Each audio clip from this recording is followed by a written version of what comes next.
নাবালিকা ছাত্রীকে অশ্লীল মেসেজ, গ্রেপ্তার স্কুলের প্রিন্সিপাল। কলকাতা জোকা ম্যানেজমেন্ট কলেজে ধর্ষণের ঘটনার রেশ কাটতে না কাটতে নাবালিকা এক ছাত্রীকে অশ্লীল মেসেজ করার অভিযোগে গ্রেপ্তার করা হয়েছে স্কুলের প্রিন্সিপালকে। আর এই ঘটনাকে কেন্দ্র করে চাঞ্চল্য ছড়িয়েছে দক্ষিণ চব্বিশ পরগনা জেলার অন্তর্গত ক্যানিং থানার রায়বাগিনী ডিপল হাই স্কুলে।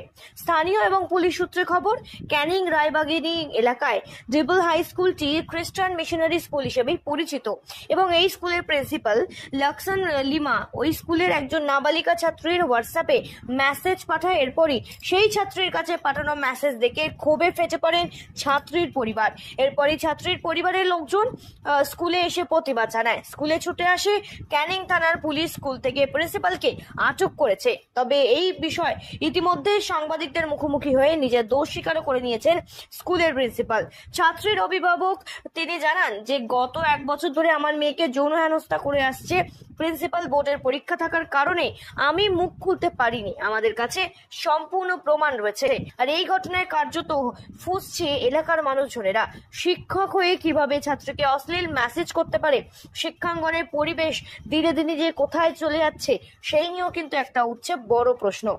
ব্যুরো রিপোর্ট, সঠিক বার্তা।